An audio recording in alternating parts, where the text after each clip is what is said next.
Hey guys, tonight we're stepping into a world that's even more absurd than a TikTok dance, Victorian England. And not the tea and top hats kind of Victorian England. Oh no. I'm talking about the gritty, dark, and downright weird customs that were considered normal back then. So before we dive in, take a moment to like the video, but only if you actually enjoy what I do here.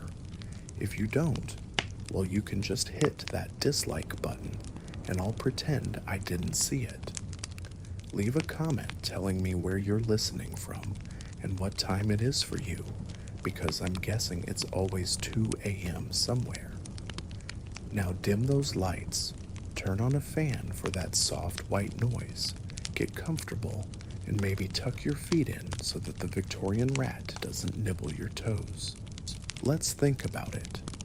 Have you ever wondered how people survived daily life back in Victorian England? What did they do when they got a cold, but no one knew what germs were? Did they seriously just pour boiling water over everything to clean it?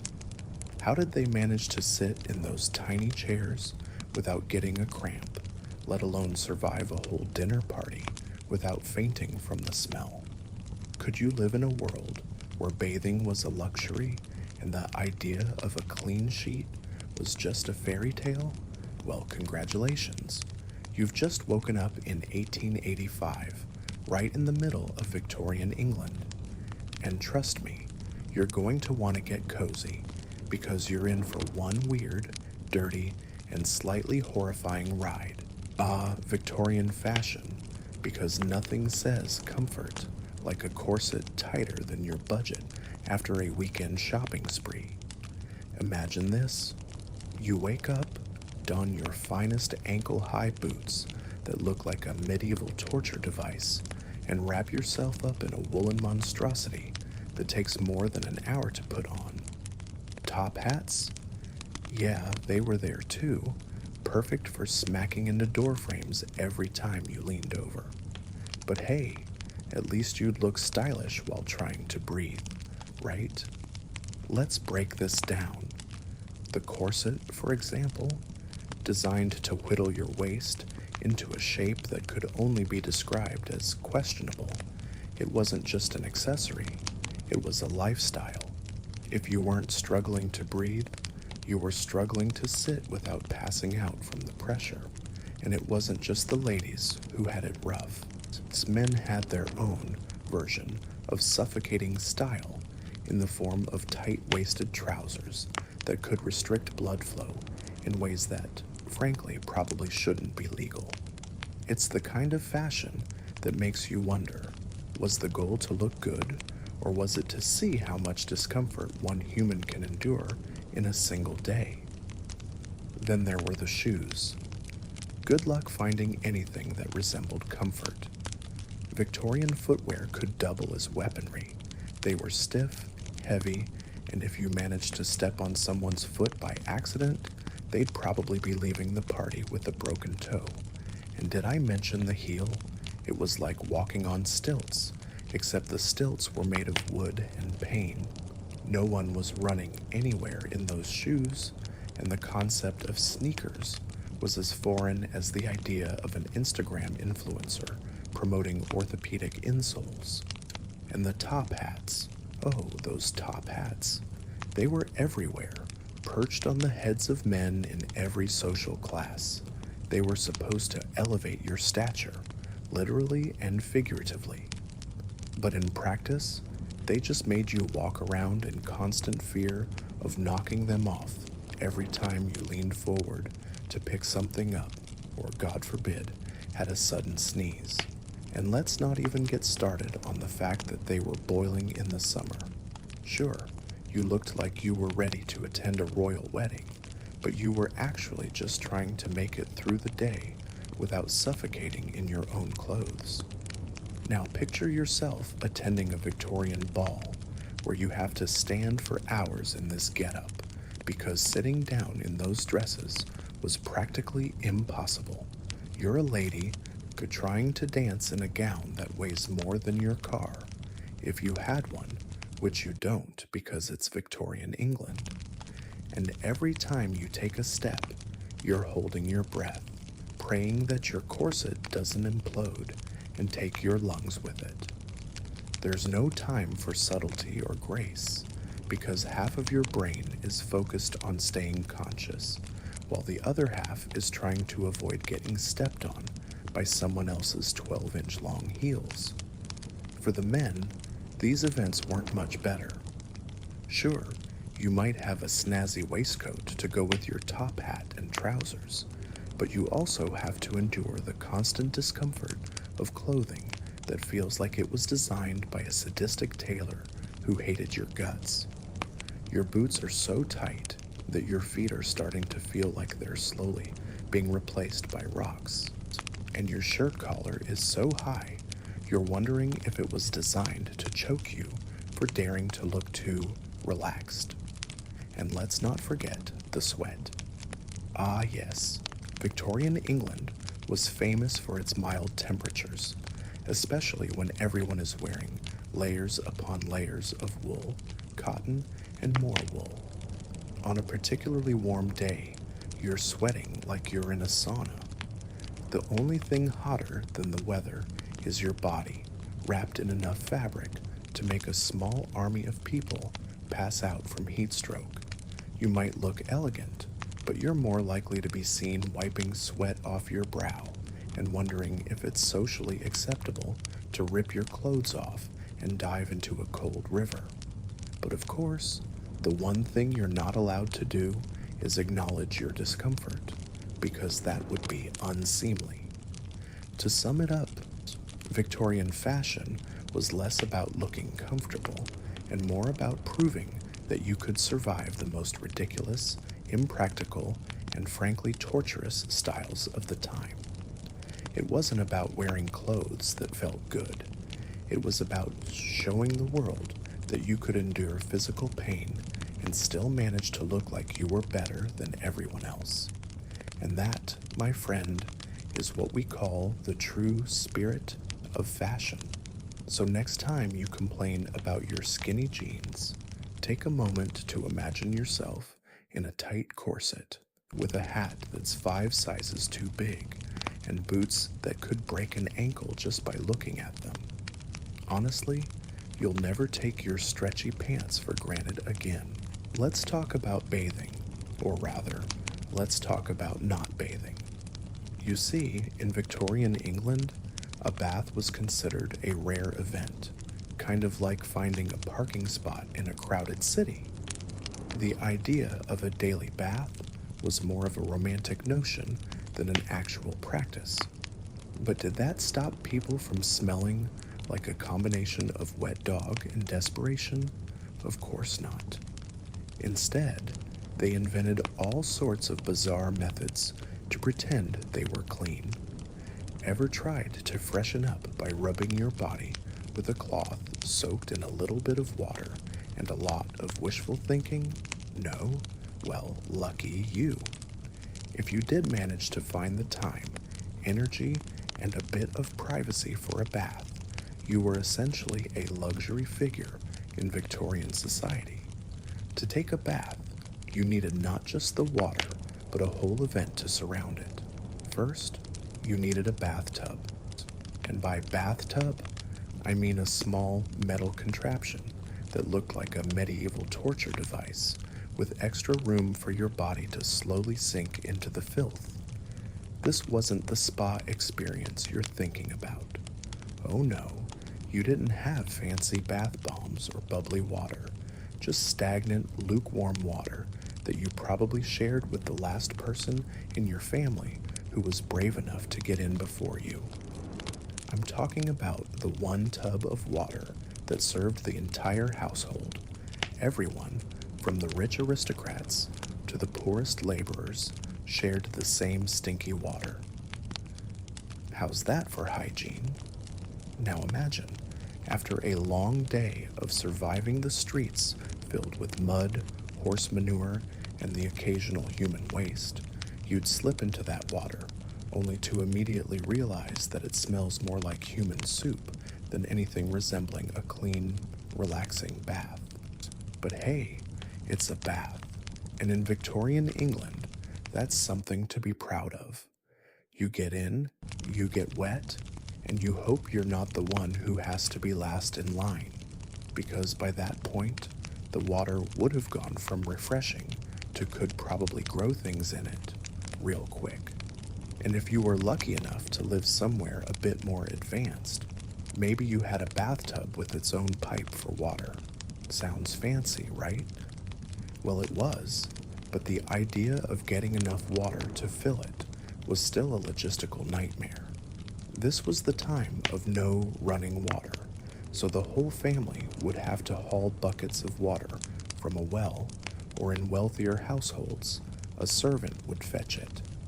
But after all that work, well, you'd better believe that the bath was getting reused, over and over, until someone turned the tap and found out they were swimming in an entire month's worth of grime and sweat. But wait, you could always try to make do without a bath at all. Perhaps you'd simply freshen up by washing yourself with a rag soaked in a little water, mostly to dampen the smell. You'd scrub at your armpits, your neck, and your face, basically all the places people would notice you most, while avoiding the rest of your body like it's an old leather sofa that doesn't need cleaning. It was like giving your body a half-hearted apology for existing. But who needed a bath when you had bathing accessories, right? People went to ridiculous lengths to try and mask the stink. They dabbed themselves with rosewater or perfume, like sprinkling a little flower-scented dust on top of an ancient abandoned warehouse. It was the equivalent of Febrezing your room and pretending you cleaned it. These perfumes were so strong that they could probably knock out a horse if you got too close, and for good reason. The scent was intended to cover the sweat, the grime, the dirt, and the sewage that people often walked through without even blinking. Think of it as air freshener in a world where there was no air that was actually fresh. But it's not just the lack of baths that makes Victorian hygiene a tragic comedy. Oh no, it goes further. Clothing, for example, didn't get cleaned either, at least not in the way we think about cleaning now. People rarely washed their clothes, and when they did, it was a huge ordeal. The idea of washing your favorite shirt or dress every time it got a little dirty was unheard of. Instead, people would wear their clothes for days or even weeks until the smell of body odor and dirt became impressive in its own right. You could be fashionable and filthy. Talk about a unique combination. And when it comes to things like underwear, forget about it. In fact, many people didn't even wear it, especially in the lower classes. And when they did, they'd keep it on until it was more of a wearable fossil than anything else. You thought your clothes had seen a few days of rough use? Well, at least you're not working in a factory covered in grime with no escape. So while today we might moan about the time it takes to get in the shower or how expensive fancy body scrubs can be, let's just pause and thank the stars that we can get in and out of a clean, hot shower with no further thought of who else has been in there before us. Because when it came to Victorian England, bath time was more of an event that you'd pray you survived, and you certainly didn't take it for granted. You're at a dinner party. The atmosphere is charming in that Victorian way, which means there are probably about 50 layers of heavy food smells, body odor, and the occasional unidentifiable stench. The best part? You're about to eat a stew made of things that shouldn't even be called food. Maybe there's a side of gravy, but let's be real, it's probably just water with some questionable spices, and you're expected to smile through it all. Sounds fun yet? Now, let's set the stage. You're wearing your finest, freshly ironed outfit that's so tight, You're already plotting your escape if things go south. You're sitting at a table so long it could probably double as a coffin if the night ends poorly. The candles flicker with a dim light, casting shadows that make everything look more glamorous than it actually is. The table is laden with delicacies that you probably wouldn't feed your dog if you had one, which you don't because it's Victorian England, and that's a whole other level of inconvenience. You take a seat, and there's a smell in the air, a blend of something burning mixed with sweat and perfume. You try to ignore it, but it's like an invisible fog that follows you around. You can feel the weight of everyone's eyes on you as you sit, desperately wishing for a simple salad or a cold, crisp cucumber. But alas, this is the Victorian era. In this world, light fare means overcooked meat that looks suspiciously like it could still be moving if you poked it. And you will definitely be poking it because you've already made a mental note to avoid eye contact with the chef. The stew arrives, a gelatinous mass that defies the laws of physics. Is it meat? Is it some sort of unholy vegetable conglomerate? No one knows. In fact, it might just be a poorly disguised accident involving whatever scraps the kitchen found in the back. And so here you are, trying to keep your composure while you scoop a ladle of mystery stew into your bowl. The spoon clinks against the bowl as it hits something. Hard? Are those bones? Yes. Yes, they are. But you smile through the horror because Victorian etiquette dictates that you pretend that this is the finest meal you've ever had, and anything less would result in you being eternally ostracized from society. Ostracized because nothing says I fit in like choking down something that looks like it's been under the kitchen sink for a week. Next up, the gravy. But don't be fooled. It's not the smooth, savory, so rich sauce we know today. It's more like watered down, slightly brownish liquid with spices that probably came from some distant corner of the empire, and not the good spices. This gravy tastes like the flavorless dampness of despair, and yet you're expected to pour it over everything like it's a luxury. It's the kind of thing you would have been too embarrassed to serve at a second-grade lunch table. But here, in Victorian society, it's gourmet. And don't even get me started on the sides.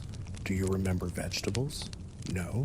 Well, don't worry, because in Victorian England, vegetables were the things that went into the stew for extra texture and confusion.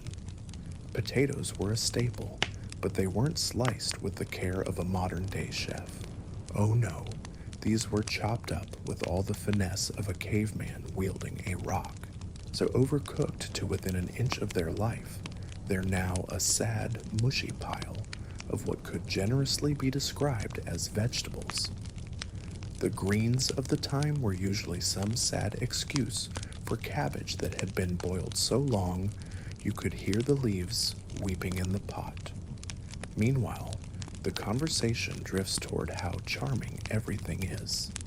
The decor, the atmosphere, the meal, even though none of it is particularly charming. And you have to nod and agree, your stomach gnawing in protest as you smile at your neighbors and pretend to enjoy the awkwardly long silences that plague these gatherings. The air is thick with the scent of bad food and worse social expectations. All the while, you're trying to figure out how to discreetly scrape a small portion of your stew onto someone else's plate without them noticing, because nothing says polite guest like leaving a full bowl untouched. As you swallow another bite of the mystery meat, your mind starts to wander. If you were to just excuse yourself, run outside, and pretend to faint from some vague illness, would it be considered rude? Or would it be seen as a necessary move to escape the culinary nightmare before you? You consider the possibilities for a second, but then another course arrives. Pudding.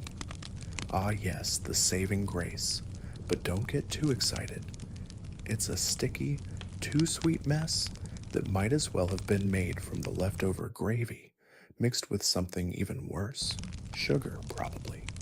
And there you have it, the final touch, the dessert that could be mistaken for a semi-solid, syrupy disaster. And yet, somehow, after all the disaster, the misery, and the clinking cutlery, you are expected to leave this party, thank the host profusely, and vow to return next season to do it all over again. Because that's what makes you a real Victorian, right?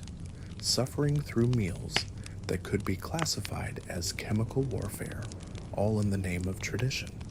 Because at the end of the day, a dinner party isn't about enjoying the food, it's about enduring the food. Now, let's talk about teeth. Oh yes, because nothing screams health like a toothbrush made out of horsehair. Imagine this. You're brushing your teeth with a stick, maybe some ashes, and wondering why your gums are starting to feel like they're slowly disintegrating. The Victorian dentist's solution? Drill it out. But hey, at least there was no waiting in line at the dentist's office, because half the population just didn't have teeth to worry about in the first place. Modern dentistry was a dream by comparison. Let's set the scene. It's morning. The air is a little damp. Your room smells like yesterday's coal fire, and you're about to do something brave. Not run a marathon bravely. More like open a text from your boss on a Sunday brave. You're going to clean your teeth. Your toothbrush is, how do we say this gently, a small bundle of animal bristles attached to a handle that looks like it used to be part of something else. Maybe bone, maybe wood, maybe a deeply personal mistake. The bristles are stiff and not in a sleek, ergonomic, dentist-approved way. This could also scrub a cast iron pan way. And toothpaste? That's adorable. What you've got is tooth powder, chalk, charcoal, salt, maybe some crushed herbs if someone in the household is feeling whimsical. Sometimes people used ash or soot because nothing says fresh breath like a lightly seasoned fireplace. You dab a little on the brush and start scrubbing, and immediately you realize this isn't dental care so much as sanding a delicate antique. You scrape at your teeth the way you'd scrape burnt bits off a baking tray. Your gums respond by quietly filing a complaint. You spit, rinse, and check your reflection like you're waiting for a loading bar to finish. Are you clean? Hard to say. Are you minty? Absolutely not. But you do feel a certain pioneer spirit, like you've survived something. The real problem is that Victorian England is not exactly a golden age for teeth. Sugar is getting cheaper and more common, and suddenly everyone's snacking like they've discovered joy for the first time. Jam, sweets, treacle, tea with sugar, more sugar. You're basically living in the early days of dessert culture, except the cost isn't your waistline, it's your entire mouth. And it's not just the sugar. Dental science is developing. Germ theory isn't fully settled into everyday life yet, and a lot of people still treat cavities like they're mysterious little moral failures, as if your tooth is decaying because you had an impure thought about a second helping of pudding. So you do what you can. You rinse, you scrub, you may chew on a twig if you've got that rustic energy, but eventually you feel it, the dull, annoying throb of a tooth that has decided it's going to become the main character of your week. Which brings us to the dentist, or, as it sometimes feels, the person who will either help you or end your ability to trust strangers forever. You arrive and sit in a chair that looks like it was designed by someone who's heard of comfort but disagrees with it philosophically. The dentist is often a real professional by this era. Dentistry is becoming more organized, but the vibe is still tools, metal, and confidence that's slightly too enthusiastic. You explain the pain. The dentist peers into your mouth like they're inspecting a suspicious crack in a wall. Then comes the menu of options. Fillings do exist, including metal fillings, and there are attempts at saving teeth. But extraction is still very common because sometimes the easiest way to fix the problem is to remove the entire problem, plus your dignity. The good news is that anesthesia is starting to appear in the Victorian era. Nitrous oxide, ether, chloroform, so depending on the place, the year, and your luck level, you might get something to dull the experience. The bad news is that might is doing a lot of work in that sentence. And if you lose a tooth, Victorian society has options. False teeth exist, including dentures made from porcelain or vulcanite rubber later in the era, and earlier sets could be made from human teeth. Yes, real teeth, sometimes sourced in ways you absolutely do not want to think about right before bed. Imagine smiling politely at a dinner party, knowing your grin has a backstory that would ruin the soup. So you leave the dentist's office with your mouth feeling strange, your wallet feeling lighter, and your spirit feeling like it's been through a small war. You go home and promise yourself you'll take dental hygiene seriously from now on, and you will, right after you finish your sweetened tea. Because in Victorian England, the teeth don't just fall out, they retire early. Healthcare in Victorian England. How do we even begin? It was the time of leeches, bloodletting, and potions that smelled like something you'd use to clean your garage. Have a headache? Let's cut a hole in your skull and hope that helps. Got a cough? Try swallowing some opium.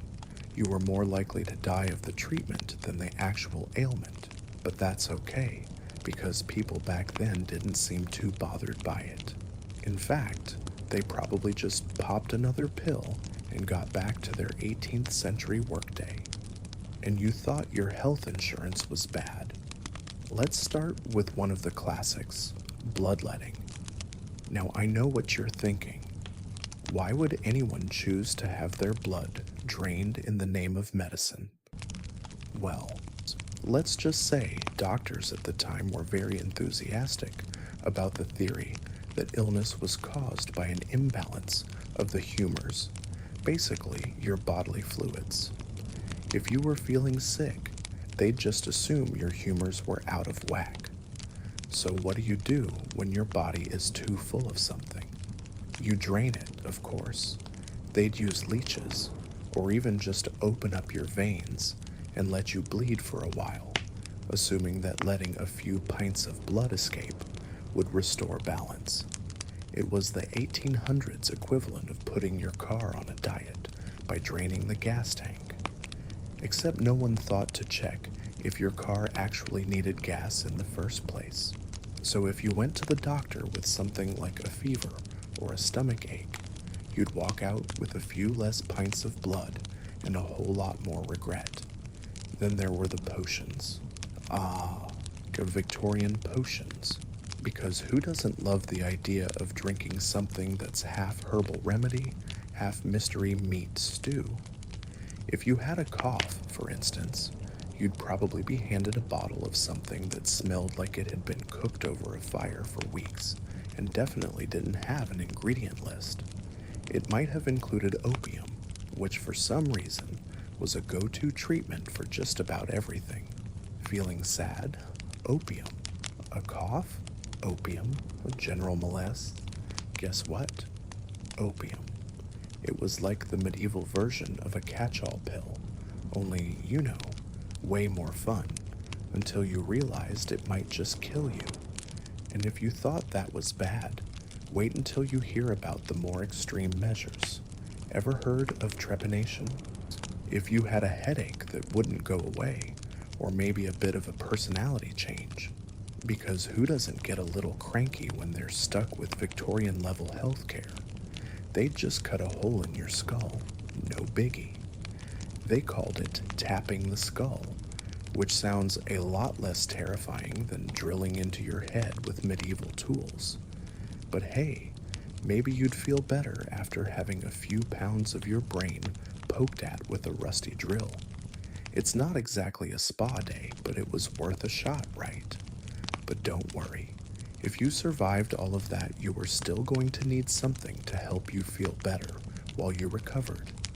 After all, being sliced open or drained of blood tends to leave you a bit tired, so they gave you more opium. It was like the original prescription for absolutely everything.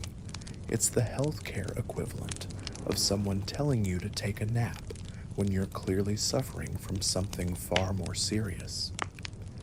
At least you'd be comfortable while you slowly faded into oblivion. And don't get me started on the medicines that were sold over the counter. They came in all shapes, sizes, and labels that included words like miracle, secret, and tonic. But it wasn't a secret. These were just bottles of liquid hope and barely scrutinized ingredients. Some contained mercury, arsenic, and other lovely substances that you absolutely should not ingest unless your goal is to slowly poison yourself. But back then, if you were willing to fork over the cash for a fancy bottle of tonic, you were also probably willing to accept that your best shot at feeling better was a long, slow slide into oblivion. But at least it was probably better than the alternative, dying from a common cold, because no one knew what germs were yet. On the brighter side, there was no need to wait in line for a doctor, because there was a good chance you'd be dead before you even got to the doctor. Those who managed to survive, though, often just took their bad health in stride. You didn't have the luxury of modern healthcare or access to actually effective medicine.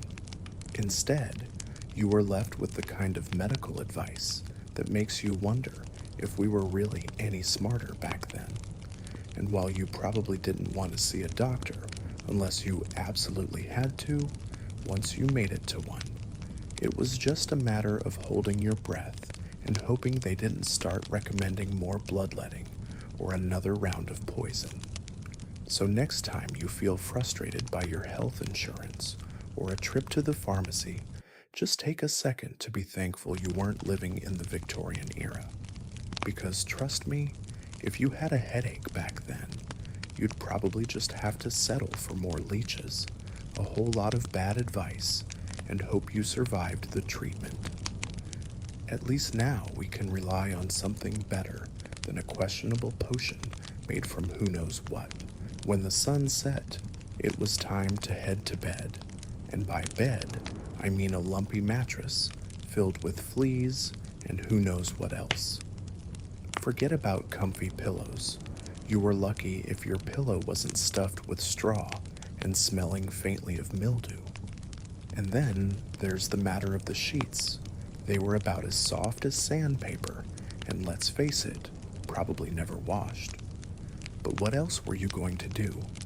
Sleep on the floor like some sort of commoner? Let's paint the picture.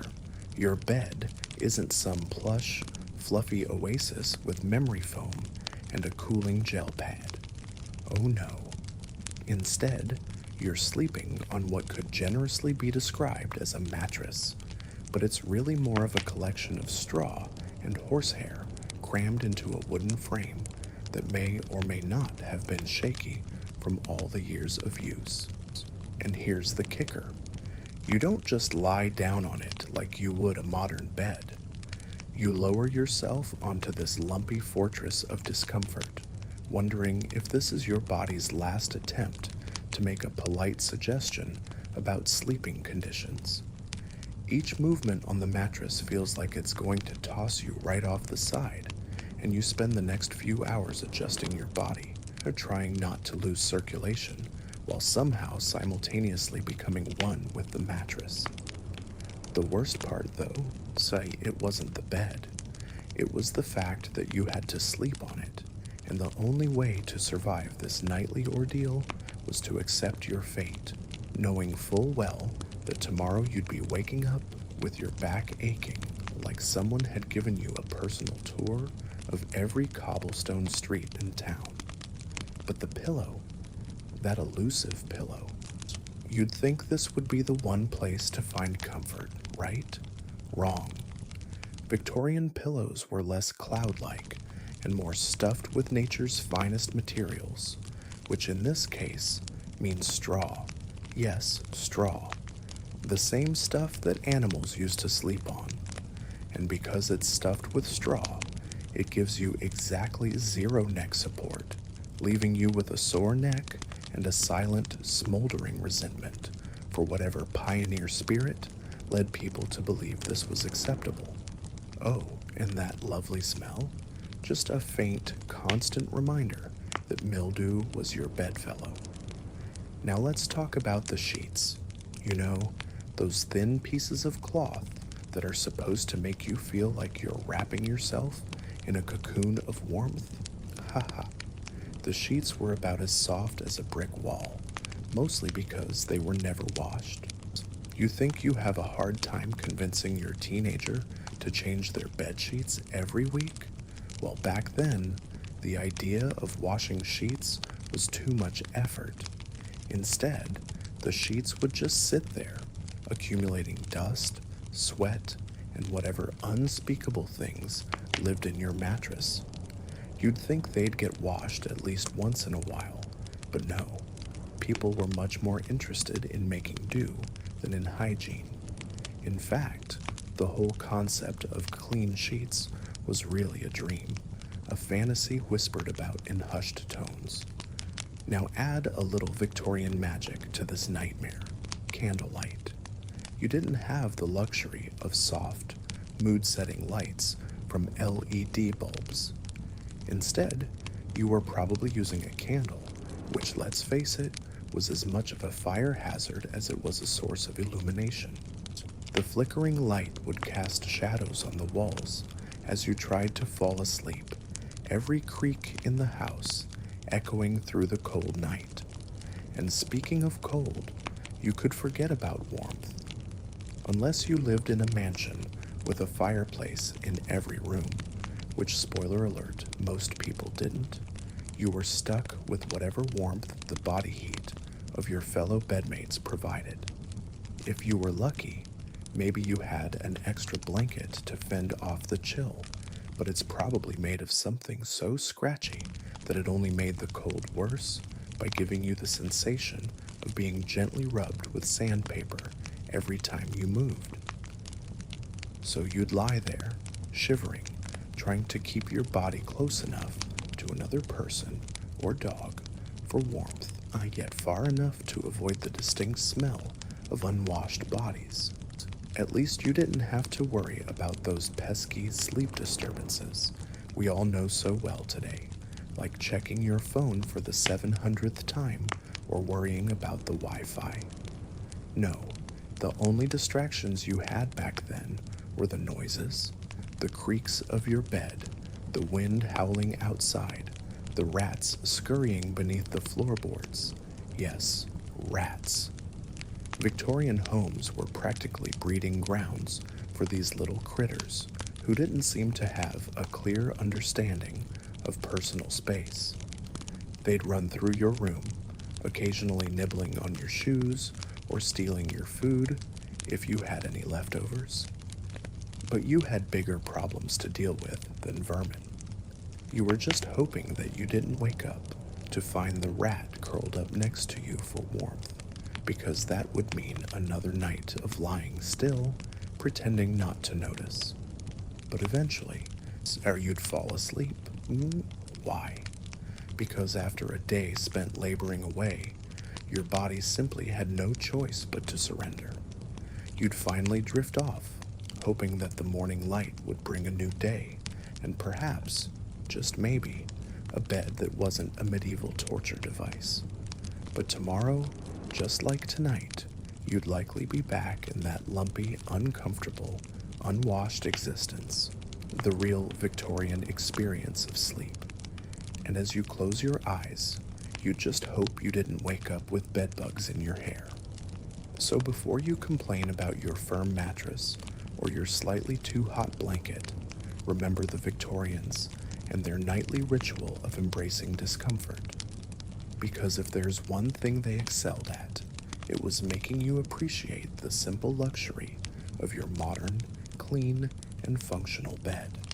Let me know if you'd like to continue with the next section or if you'd like to make any adjustments. Stepping outside in Victorian England was an adventure in itself. The streets were filled with mud, horse poop, and the occasional gasp of human waste. And that's before we even talk about the health hazards. If the air didn't kill you, the cobblestones would trip you up, or worse, a horse-drawn carriage would run you over without a second thought. So when you ventured outside, it was basically like playing a deadly game of hopscotch, where the winner got a miserable existence, and the loser got, well, you know. Imagine it, the first step outside your door, and you're immediately greeted by the unpleasant combination of stinky mud, horse manure, and the pungent aroma of whatever unpleasant bodily fluids were being discarded into the gutters.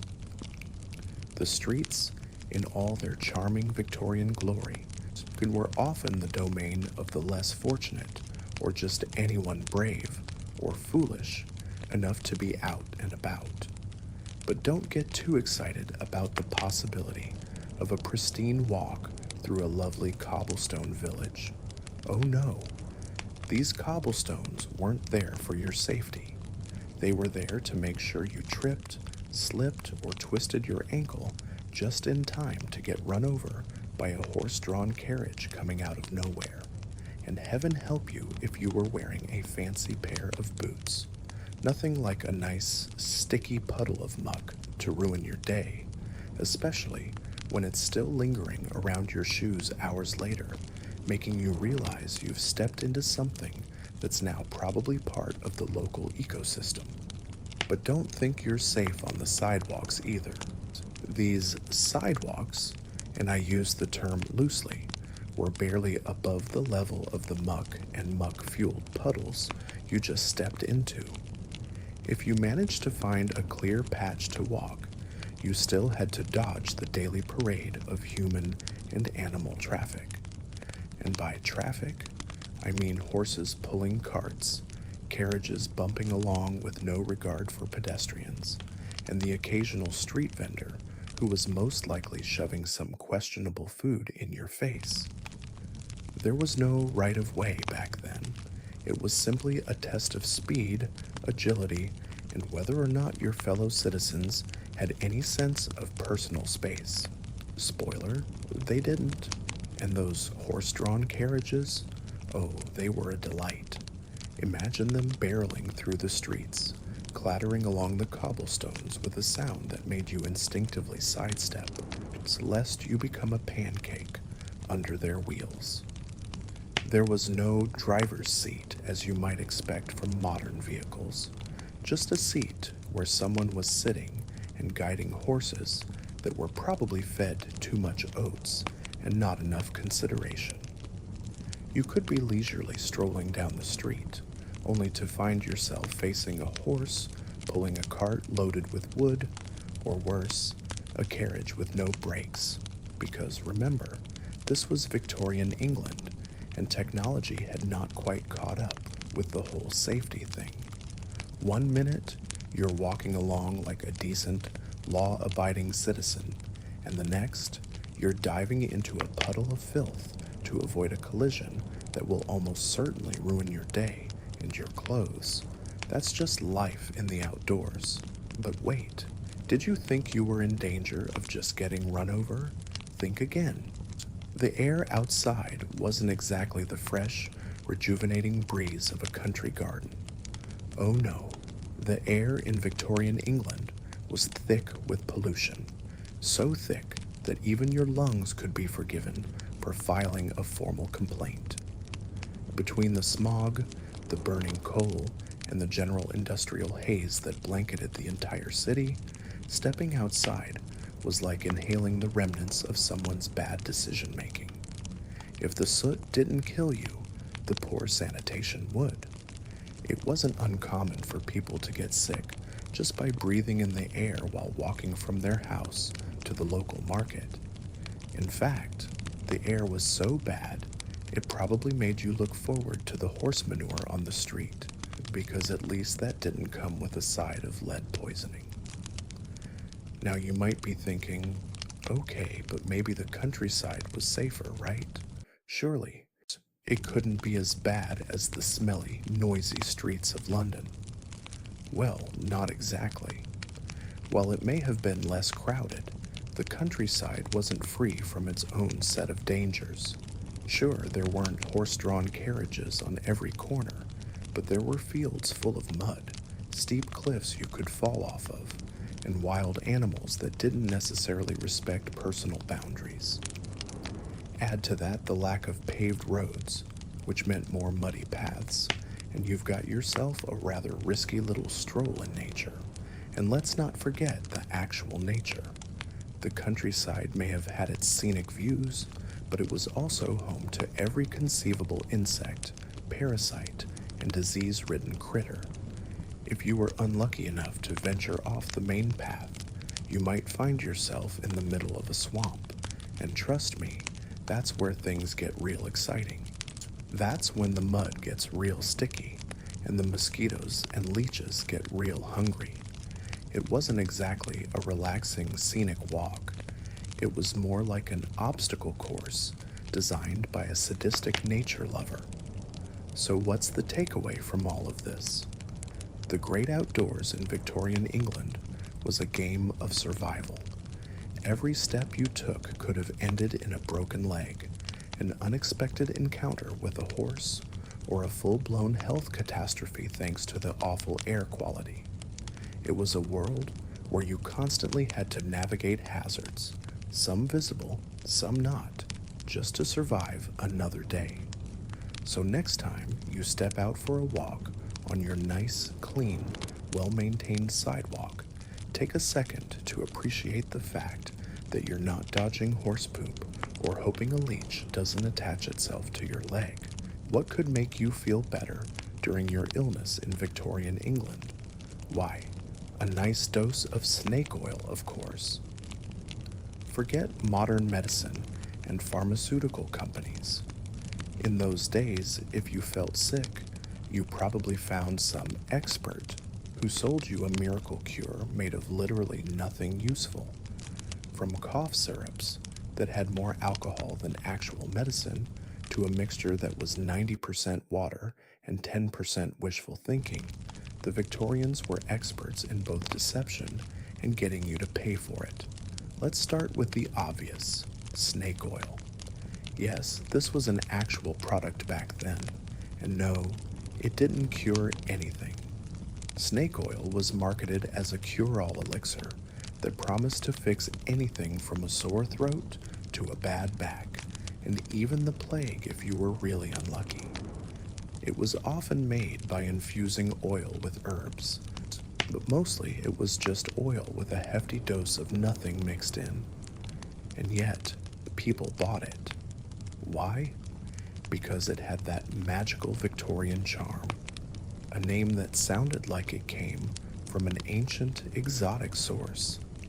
You know, the kind of name that makes you think, this has to work because I can't pronounce it. The fact that it was marketed by some itinerant salesman who probably spent more time on his sales pitch than on actual science didn't seem to matter. Snake oil was the original good enough for you remedy, and it made its way into homes and apothecaries everywhere. But snake oil was just the tip of the iceberg. If you had any common ailment, whether a cough, cold, or general feeling of, I'm probably going to die, you were most likely offered a variety of remedies, that were, let's say, questionable. There was the ever-popular cough syrup, which instead of being packed with any sort of active ingredient that might make your cough better, was typically made of an overwhelming amount of alcohol. Yes, the cure for your nagging cough was more likely to leave you unconscious than actually heal your throat. If you had a sore throat, you didn't need lozenges or honey. You needed something that would knock you out completely, so you could stop noticing how sore your throat was. And speaking of alcohol, let's talk about medicinal wines and tonics. These were essentially just bottles of wine or spirits with a splash of herbs and a label claiming they would cure anything from poor digestion to depression, which, let's be honest, is probably what you'd be feeling after consuming this stuff. A spoonful of medicinal wine could fix everything, except the fact that you were basically drinking to escape the harsh realities of Victorian life. It wasn't so much a remedy as it was a coping mechanism in a bottle, and because there were no proper regulations on what could be sold, people happily bought into it. One sip of Doctor's Tonic and you'd be feeling better for about 5 minutes until the hangover set in. But let's not forget about the patent medicines, the miracle elixirs that promise to cure anything. These medicines were advertised as containing exotic ingredients, like essences of plants you've never heard of, or rare, foreign spices, because who doesn't love the idea of a medicine that sounds fancy but is really just a few herbs floating in liquid? These potions were a blend of mystery and marketing genius. And here's the kicker. They didn't have to do anything to back up their claims. If someone was willing to pay for it, then it must work, right? So these bottles of hope and alcohol were sold everywhere, from your local market to fancy apothecaries, and you could easily convince yourself that drinking something that tasted like a mixture of bad gin and regret was the key to healing. It was less about science and more about trust in the idea of medicine. Now, what happens when your miracle cure doesn't work? Well, you could always bleed. Yes, that's right. If a potion didn't cure your illness, the next step was often to drain your blood. This was considered an effective treatment for almost anything in Victorian England. The theory was that bad blood was causing your problems, so naturally, the best way to solve them was to let your body spill it all out. Doctors used leeches, lancets, and other gruesome tools to remove blood, often leaving the patient weaker and more often than not, sicker. If you survived the bloodletting, you might end up feeling a little lighter, but you'd probably be even closer to death from blood loss than from your original condition. And for those of you thinking, surely there must have been some good remedies out there, don't hold your breath. Victorian medicine was a curious blend of wild speculation, fear, and complete ignorance of germ theory. While there were, of course, some well-meaning physicians, there wasn't much understanding of hygiene or disease transmission, so you could expect that when you visited a doctor for treatment, there was a good chance they hadn't washed their hands since last month, and for some reason, people trusted them. There was something about a person in a coat and top hat that just screamed, "I know what I'm doing." Turns out, a top hat and a fancy coat don't make you an expert in bacteria. In the end, Victorian medicine wasn't about healing. It was about surviving long enough to make it through the next treatment. Whether you had to swallow some potion made of crushed frogs, endure a bloodletting session, or just get drunk on your medicine, you were in for a ride that was a little less medical miracle and a little more unbelievable experiment. But hey, at least the snake oil salesman always had a great pitch. Let's talk about toilets, or more accurately, the lack thereof. In the Victorian era, a trip to the bathroom was as unpleasant as you can imagine. Instead of private stalls, you would find yourself surrounded by other victims trying to use a shared chamber pot. The real question wasn't, is the plumbing functional? It was, how quickly can I get out of here before I pass out from the smell? Honestly, it was less of a bathroom break and more of a survival test. Now, you might think that toilets were something everyone had access to, but let me stop you right there. The Victorian toilet scene wasn't exactly an all-access VIP lounge. Many homes, especially in the working-class areas, didn't even have indoor plumbing. And by indoor plumbing, I mean a working toilet, not a fancy porcelain throne like we enjoy today. What you were most likely to find in your typical Victorian household was something called a chamber pot. And before you go imagining some quaint, ceramic, delicate little vessel, let me burst that bubble. These were large, sturdy, and surprisingly unsanitary pots, often used by entire families without any sort of cleaning regimen to speak of. That's right. Your lovely shared toilet wasn't just used by you. Oh no, it was a family affair, passed around for everyone to contribute to, with no real way to get rid of the evidence until it was taken outside and emptied, usually by a poor soul whose job it was to deal with everyone's leftovers. Now let's talk about how these potty moments usually went down. If you lived in a poorer area, you didn't have the luxury of your own chamber pot. Instead, you'd head out to what was called a privy or an outhouse, which was essentially a small shack with a hole in the ground and a wooden seat perched on top of it. The experience was less private and more publicly humiliating, because often there wasn't just a hole in the ground. There was a long line of people waiting for their turn. So you'd find yourself sitting in this rickety shack, hoping you didn't fall through the floor, while strangers waited impatiently just outside.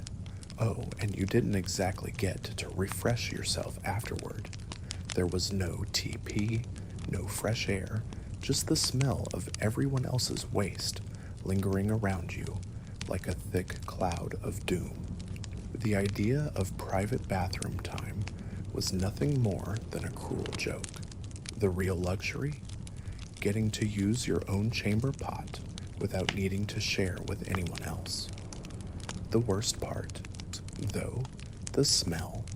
Oh yes, the smell.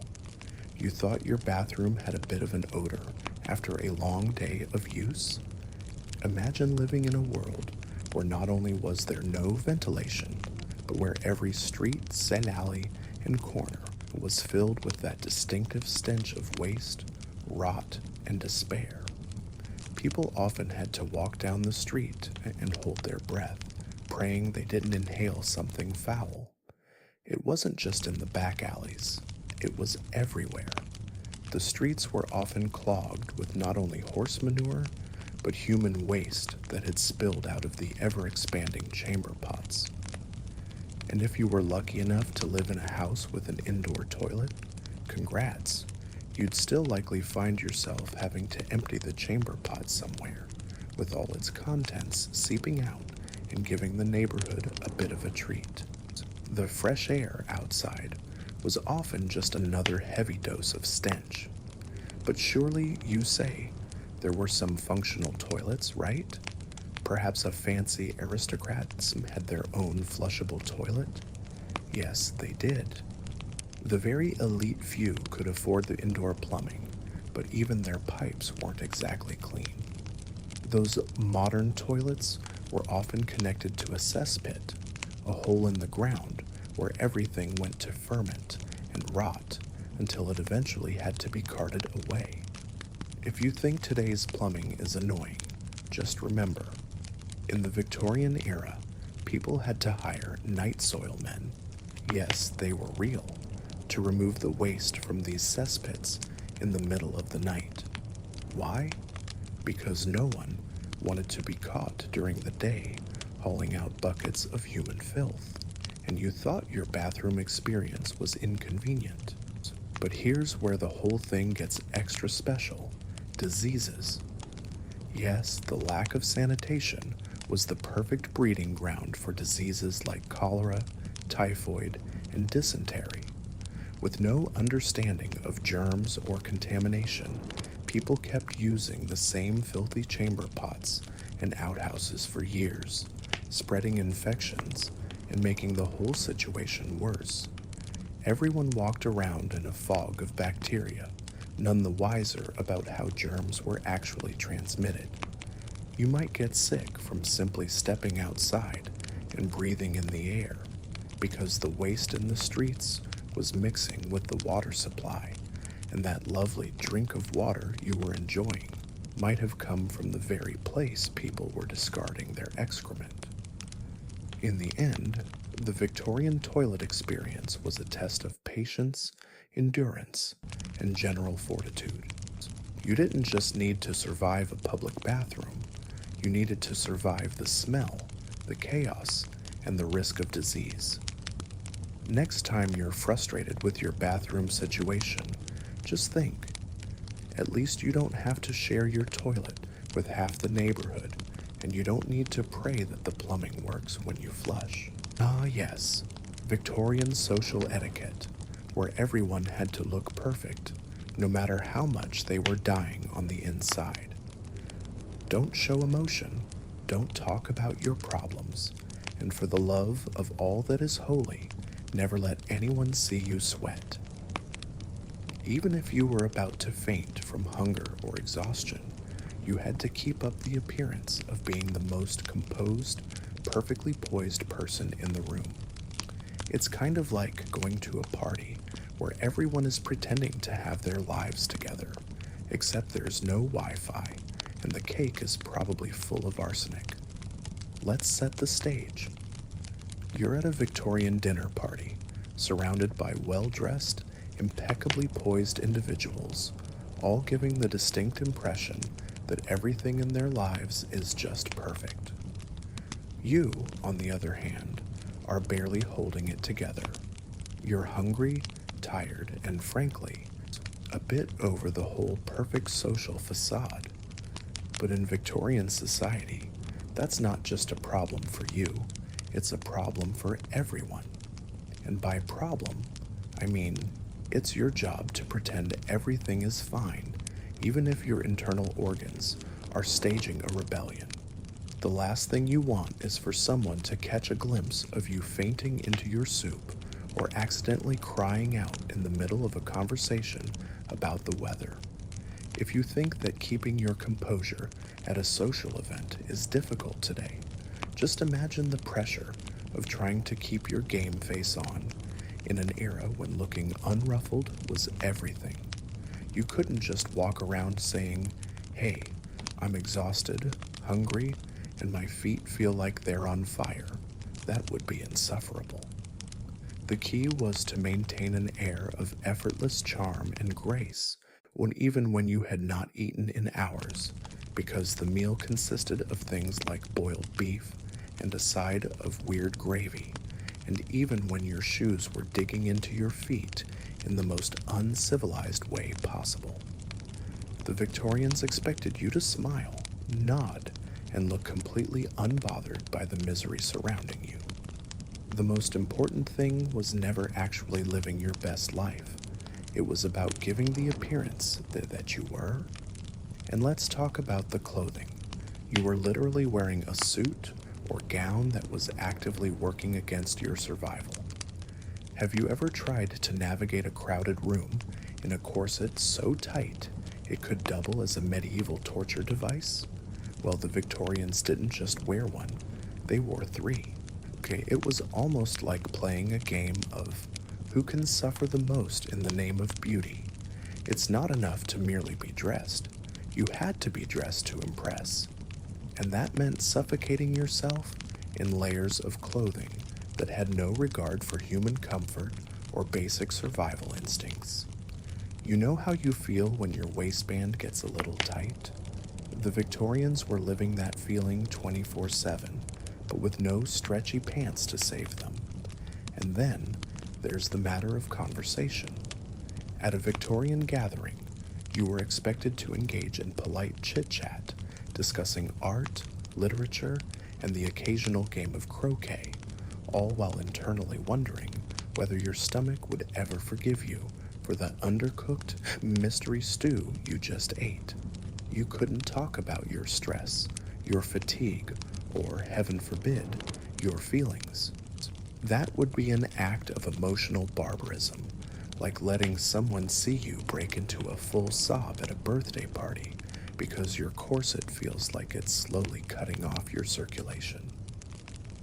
No, instead, you had to discuss the latest situation in London society, or pretend to be completely absorbed in how fascinating a new book was, when in reality, you'd probably rather read a phone book just to escape the monotony. The Victorian art of conversation was essentially just a mask for the fact that everyone was barely hanging on, and if anyone dared to admit that they were struggling, they'd be ostracized faster than you could say, "I need a nap." The real skill of Victorian etiquette was pretending that the whole thing wasn't a grueling performance. You could be starving, freezing, and about to collapse from exhaustion, but as long as you didn't show it, you were considered the picture of grace, maybe even the envy of your peers. Meanwhile, you were so malnourished that your best effort at a smile was a tight-lipped grimace, and your idea of relaxation was lying in bed, praying you didn't wake up to the smell of another chamber pot being emptied outside your window. And it wasn't just dinner parties or formal gatherings where this charade had to be maintained. Every interaction, from your walk down the street to a simple chat with a neighbor, required that you appear perfectly put together.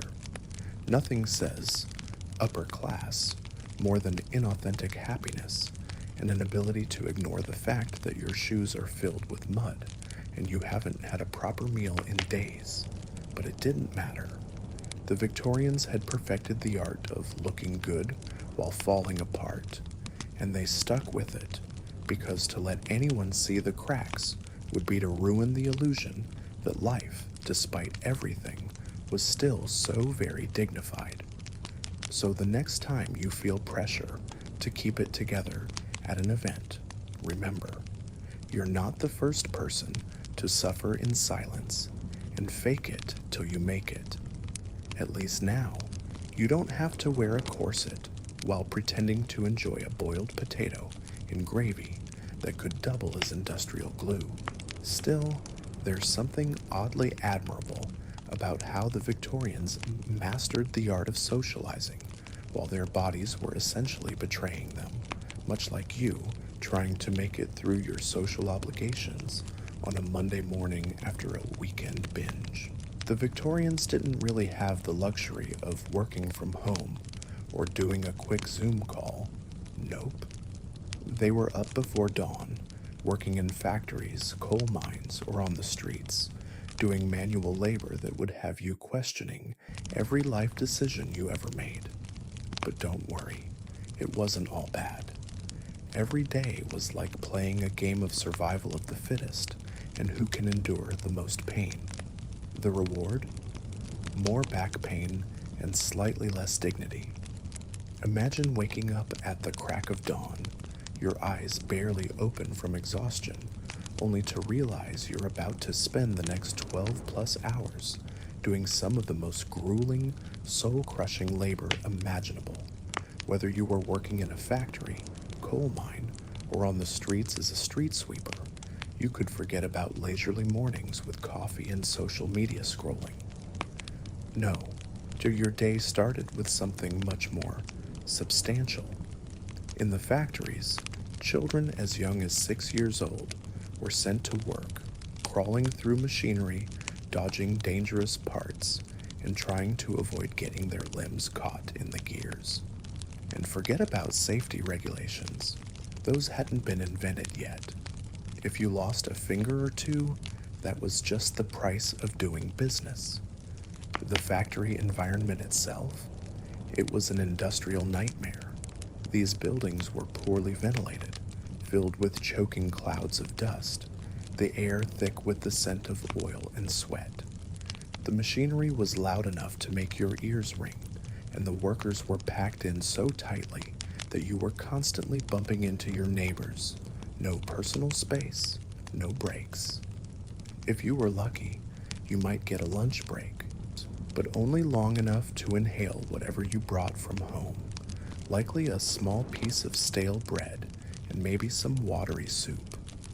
By the time the factory bell rang for the end of your shift, you could barely stand, your body a series of aches and pains, a mixture of exhaustion and frustration. But that's how it was for everyone.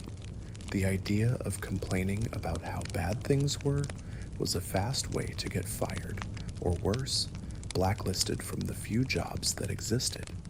So you endured, and you smiled, because that's what being a Victorian worker was all about. If you worked in a coal mine, things were somehow worse. You'd wake up before the sun, get dressed in rags, and head out to the mine, where the job was about as glamorous as being trapped in a dark, damp cave with a bunch of sweaty strangers. You'd be covered in coal dust, your face grimy, so your hands calloused and bleeding, and the air would be thick with smoke and the constant risk of inhaling too much coal dust, which could lead to the dreaded black lung. The shaft you worked in might collapse at any moment, or you might find yourself breathing in dangerous fumes, but that was the job.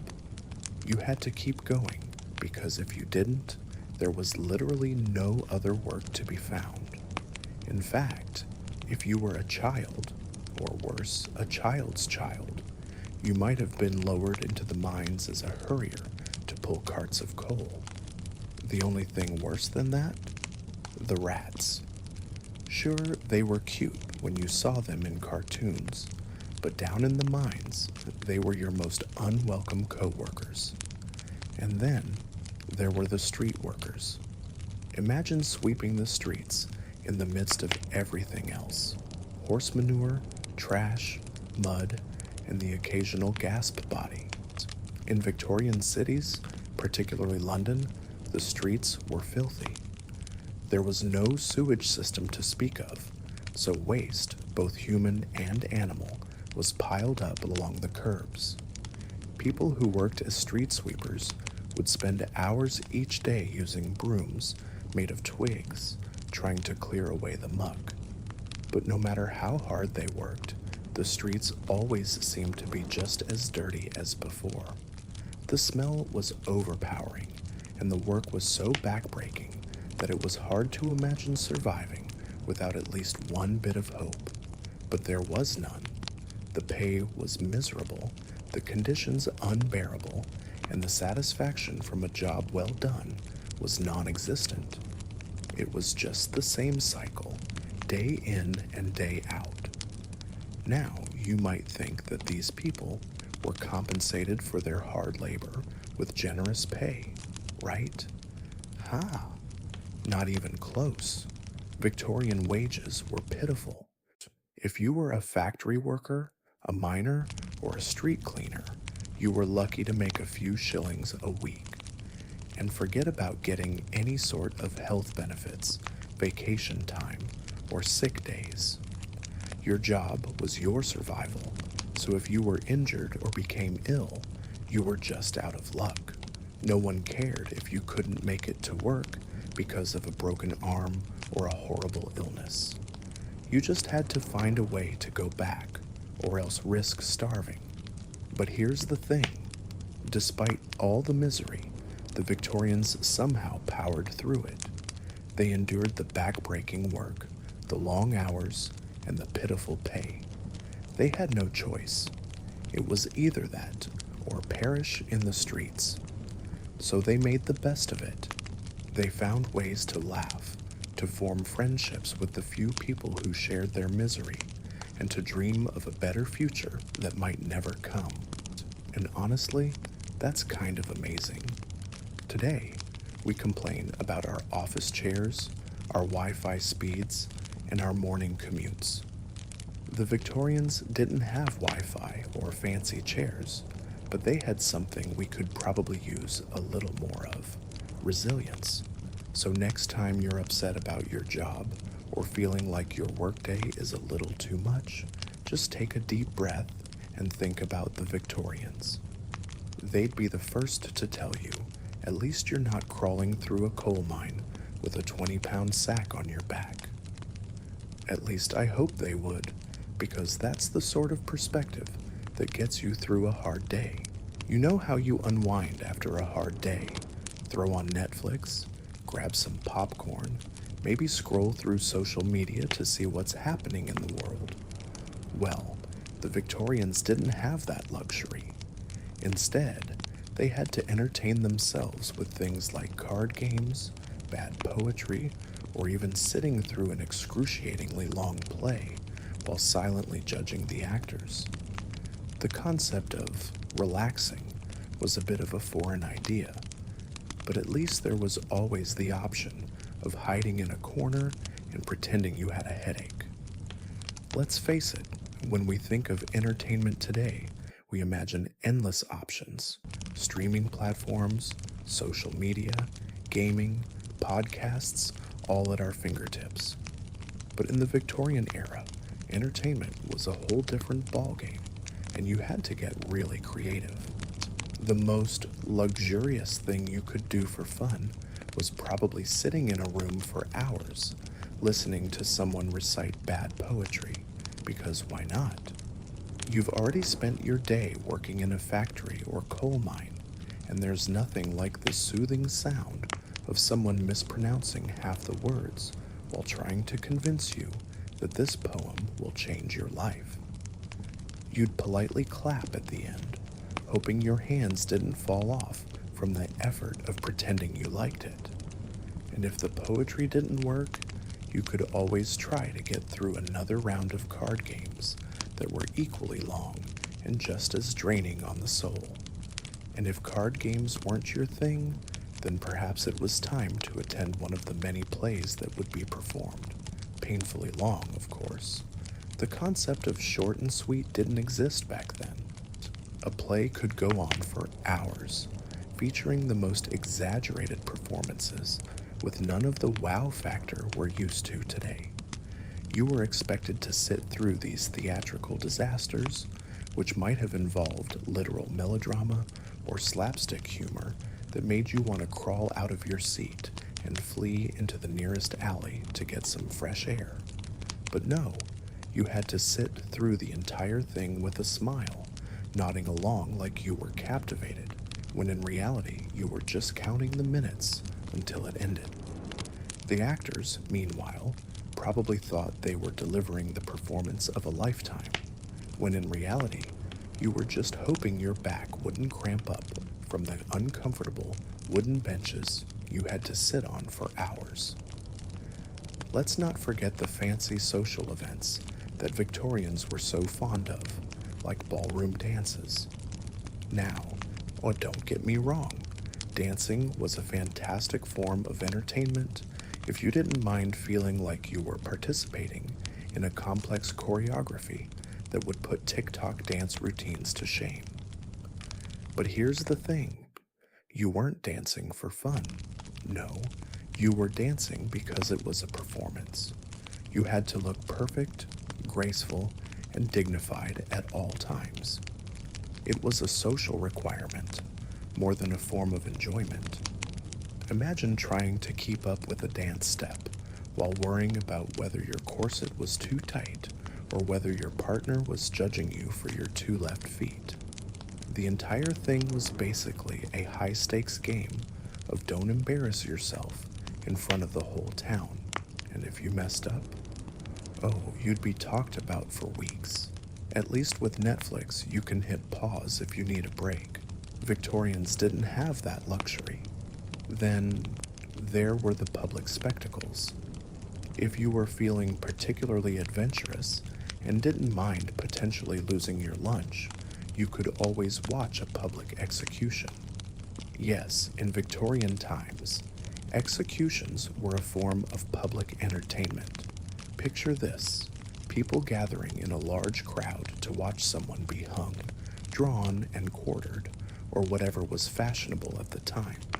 It was a twisted form of entertainment where you got to see the darker side of life with no emotional buffer. But hey, it was an event. Just imagine your Instagram story saying, "Went to an execution today. It was a great crowd."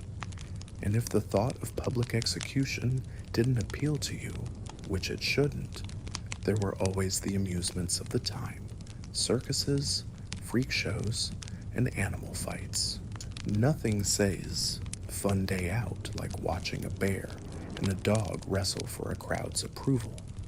Sure, it might have seemed exciting at the moment, but at some point, you had to question whether this was truly entertainment or just a way to distract yourself from the cold reality of Victorian life.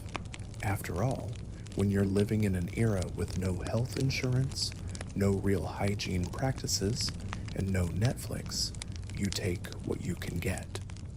But let's not forget the true pinnacle of Victorian entertainment: sitting around in silence, waiting for the next big thing to happen while pretending you had somewhere else to be. The Victorians may not have had streaming services, but they did have one thing in abundance: imagination. After all, if you could survive a day in the Victorian world of work, social events, and abysmal hygiene, you probably had the endurance to sit through a 4-hour opera and somehow enjoy it, if only for the relief of getting out of the house. It was entertainment that built character, or at the very least, exhaustion. So next time you settle in for a Netflix binge or scroll through your phone for an hour, just take a moment to appreciate the luxury of modern entertainment, where you're not sitting through something that could quite literally suck the will to live out of you, one slow waltz at a time. So tonight, as you tuck into your clean bed with hot water and indoor plumbing, maybe whisper a quiet thank you to your ancestors who survived lice, leeches, and soup that might just kill you. The Victorians may have had it rough, but they somehow managed to get through their days filled with hard labor, questionable medical treatments, and endless hours of awkward socializing.